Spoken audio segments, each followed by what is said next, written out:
ஓம் சாந்தி 27/12/1974 அவ்யக்த பாப்தாதா மதுபன். யோகி ஆகுக மற்றும் தூய்மை ஆகுக என்பதின் மூலம் வரதானங்களின் பிராப்தி.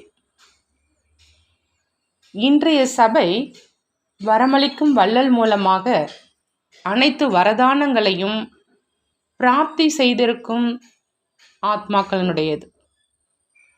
வரமளிக்கும் வள்ளல் மூலமா அனைத்து வரதானங்களில் முக்கியமாக 2 வரதானங்கள் இருக்குது. அதில் அனைத்து வரதானங்களுமே அடங்கியிருக்குது.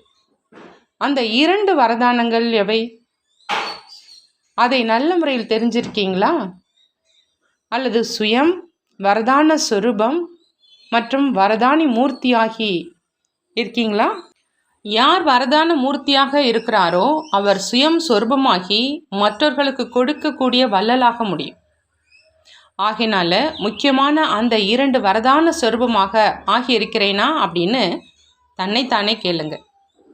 அதாவது யோகி பவ மற்றும் பவித்ர பவ, இந்த 2 படிப்பின் சொரூபமாக ஆகியிருக்கின்றேனா? இந்த படிப்பை முடித்தாகிவிட்டதா அல்லது இதுவரையிலும் செய்து கொண்டிருக்கிறீர்களா? 7 நாள் பாடத்தினுடைய ரகசியம் இந்த 2 வரதானங்களில் அடங்கியிருக்கு. இங்கு யார் யார் அமர்ந்திருக்கிறீங்களோ அவங்க அனைவரும் இந்த படிப்பை முடித்தாகிவிட்டதா அல்லது அவர்களுக்கு இதுவரையிலும் இந்த படிப்பு நடந்து கொண்டிருக்கிறதா? கோர்ஸ், அதாவது சக்தி நிரம்பி விடுவது. எப்பொழுதும் யோகி பவ மற்றும் எப்பொழுதும் பவித்ர பவனுடைய ஃபோர்ஸ்,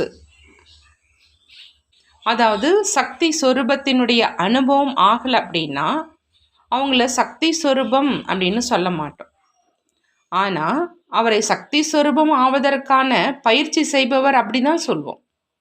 ஏன்னா தன்னுடைய சொரூபம் எப்பொழுதும் மற்றும் இயல்பாகவே நினைவில் இருக்குது. எப்படி தன்னுடைய ஸ்தூல சொரூபம் எப்பொழுதும் மற்றும் இயல்பாகவே நினைவிருக்குது, மேலும் அதற்கான பயிற்சி செய்வது கிடையாது. மாறா அதை மறப்பதற்கான பயிற்சி செய்கிறீங்க. அதே மாதிரி தன்னுடைய இயற்கையான சொரூபம் மற்றும் வரதானி சொரூபம் எப்பொழுதுமே நினைவில் இருக்கணும். தூய்மையின்மையின் மற்றும் நினைவு மறந்ததனுடைய பெயர் அடையாளம் இருக்க வேண்டாம். இதை தான் வரதானங்களை படிப்பது அப்படின்னு சொல்கிறது. அப்படிப்பட்ட படிப்பை செஞ்சுருக்கீங்களா? எப்படி நீங்கள் 7 நாள் பாடம் முடிப்பதற்கு முன்பாக எந்த ஒரு ஆத்மாவையும் வகுப்பில் வரவிடுறதில்லை. அதே மாதிரி பிராமண குழந்தைகள் யார் இந்த நடைமுறை படிப்பை முடிக்கல அப்படின்னா பாப்தாதா மற்றும் டிராமாவும் அவரை ஃபஸ்ட் கிளாஸில் வர விடுறது கிடையாது. ஃபஸ்ட் கிளாஸ் என்பது எது? அவங்க சத்தியுகத்தின் தொடக்கத்தில் வர முடியாது. நீங்கள் அவங்கள வகுப்பில் வர விடுறதில்லை அப்படின்னா ட்ராமாவும் ஃபஸ்ட் கிளாஸ் செல்வதற்கான அதிகாரி ஆக்க முடியாது. ஃபஸ்ட் கிளாஸில் வருவதற்காக இந்த முக்கிய 2 வரதானங்கள் நடைமுறை ரூபத்தில் தேவையாக இருக்குது. நினைவு மறந்த நிலை அல்லது தூய்மையினை என்றால் என்ன என்ற இதனுடைய அறியாமை இருக்கட்டும். நீங்கள் சங்கமேகத்தில் இருக்கீங்க இல்லையா? ஆகையினால இந்த சமஸ்காரம் மற்றும் சொரூபம் என்னுடையது இல்லை அப்படிங்கிற அந்த மாதிரி அனுபவம் ஆகட்டும். ஆனால் இவை என்னுடைய கடந்த கால ஜென்மத்தினுடையதாக இருந்தது மற்றும் இப்பொழுது இல்லை. நானோ பிராமணன் ஆவேன். மேலும் இதுவோ சூத்திரங்களின் சமஸ்காரம் மற்றும் அவங்களுடைய சொரூபம். அப்படி தன்னிடமிருந்து வேறுபட்டதாக, அதாவது மற்றவர்களுடைய சமஸ்காரம் என்று அப்படி அனுபவம் ஆவது என்ற இதைதான் நியாரா மற்றும் பியாரா. எப்படி உடல் மற்றும் ஆத்மா வேறு வேறான பொருளாக இருக்குது, ஆனால் அஞ்ஞான வசமாகி இந்த 2ஐயும் சேர்த்துட்டாங்க. அதே மாதிரி என்னுடையதை நான் என்று புரிஞ்சுக்கிட்டாங்க. அப்படி இந்த தவறின் காரணமாக எவ்வளவு பிரச்சனை, துக்கம் மற்றும் அமைதியின்மையை பிராப்தி செஞ்சிருக்கிறோம். அதே மாதிரி இந்த தூய்மையின்மை மற்றும் நினைவு மறந்த நிலையினுடைய சமஸ்காரம் எது என்னுடையது, அதாவது பிராமண தன்மையினுடையதாக இல்லை, ஆனால் சூத்திரத்தன்மையினுடையது. அதை என்னுடையது அப்படின்னு புரிஞ்சுக்கிறதுனால மாயினுடைய வசம் மற்றும் பிரச்சனைக்குரியவர்களாக ஆகிடுறீங்க. அதாவது பிராமண தன்மையின் மரியாதையிலிருந்து தூரமாக விலகி சென்றிடுவீங்க. இது என்னுடைய சமஸ்காரமோ இல்லையே, அல்லது இது எங்காவது என்னுடைய சொருபமாகவோ இல்லையே என்று இந்த சின்னஞ்சிறு தவறை சோதனை செய்யுங்க. புரிந்ததா? அப்படி முதல் பாடமாக தூய்மை ஆகுங்க மற்றும் யோகி ஆகுங்க என்பதை நடைமுறை சொரூபத்தில் கொண்டு வாங்க. அப்பதான் தந்தைக்கு சமமாக மற்றும் தந்தையின் அருகில் வருவதற்கான அதிகாரியாக ஆக முடியும். இன்று சென்ற கல்பத்தை சேர்ந்த வெகு கால பிரிந்திருந்த தந்தையினுடைய நினைவில் துடிச்சிட்டு இருக்கிறவங்க மற்றும் அவ்யக்த சந்திப்பை செய்வதற்கான சுத்தமான எண்ணத்திலேயே இருக்கிறவங்க, தன்னுடைய அன்பு அப்படிங்கிற அந்த கயிற்றினால் பாப்தாதாவையும் கட்டி போடுறவங்க மற்றும் அவ்யக்தமாக இருப்பவரையும் தனக்கு சமமாக வியக்தமாக ஆக்கக்கூடியவங்க, அந்த புது புது குழந்தைகள் மற்றும் சாக்கார உலகத்தில் தொலைதூர தேசத்தை சேர்ந்த குழந்தைகள் யார் இருக்கிறாங்களோ அவங்களுக்காக விசேஷமான சந்திப்பை செய்வதற்காக பாப்தாதாவுக்கும் வரவேண்டியதாக இருந்தது. அப்படியானால் சக்திசாலியானவர்களாக யார் ஆனாங்க? கட்டி போடுவர்களா அல்லது கட்டப்பட்டவரா? ஆஹா குழந்தைகளே, சபாஷ் குழந்தைகளே என்று தந்தை கூறுகிறார். புதியவர்களுக்காக விசேஷமாக பாப்தாதாவினுடைய அன்பு இருக்குது. அப்படியே நிச்சயத்துக்கு எப்பொழுதும் வெற்றி இருக்குது.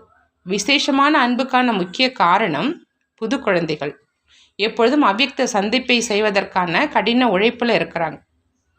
அவ்யக்த ரூபம் மூலமாக வியக்த ரூபத்தினால செய்திருக்கும் சரித்திரங்களை அனுபவம் செய்வதற்கான நல்ல ஆசைகள் அப்படிங்கிற அந்த தீபம் எப்பொழுதும் எரிந்து கொண்டிருப்பதாக இருக்குது. அந்த மாதிரி கடின உழைப்பு செய்பவர்களுக்கு பலன் கொடுப்பதற்காக பாப்தாதாவுக்கும் விசேஷமாக நினைவு இயல்பாகவே வருது. ஆகையினால இன்றைய நினைவு, இன்றைய காலை வணக்கம் மற்றும் நமஸ்காரம் விசேஷமாக நாலாபுறங்களும் இருக்கின்ற புது புது குழந்தைகளுக்கு முதல்ல பாப்தாதா கொடுக்குறாங்க. கூடவே அனைத்து குழந்தைகளுமோ இருக்கவே இருக்கிறாங்க. இப்பொழுது வியக்தம் மூலமாக அவ்யக்த சந்திப்பு நிரந்தரமாகவும் இருக்க முடியாது. ஆகையினால வந்த பிறகு செல்ல வேண்டியதாக இருக்குது. அவ்யக்த ரூபத்தில் அவ்யக்த சந்திப்பு நிரந்தரமானதாக இருக்கவே இருக்குது. அந்த மாதிரி வரதானி குழந்தைகளுக்கு அன்பு நினைவு மற்றும் நமஸ்காரம். நாமும் நம்மளுடைய பாப்தாதாவுக்கு அன்பு நினைவுகள் மற்றும் நமஸ்காரம் செய்வோம். வரதானம்: உள்ளபூர்வமான தபஸ்யா மூலமாக திருப்தியினுடைய சான்றிதழை அடையக்கூடிய அனைவரின் ஆசீர்வாதங்களுக்கு அதிகாரி ஆகுக.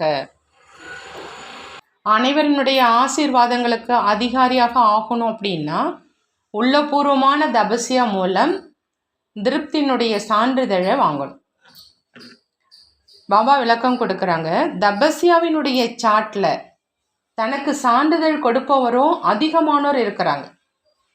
ஆனால் அனைவரின் திருப்தியினுடைய சான்றிதழ் எப்பொழுது கிடைக்கும் அப்படின்னா, எப்போ உள்ளபூர்வமான தபஸ்யா இருக்குதோ, அனைவருக்காகவும் உள்ளபூர்வமான அன்பு இருக்குதோ, பொறுப்புணர்வு மற்றும் நல் உணர்வு இருக்குதோ அப்பதான் அந்த மாதிரி குழந்தைகள் அனைவருடைய ஆசீர்வாதங்களுக்கு அதிகாரியாக ஆயிடுறாங்க.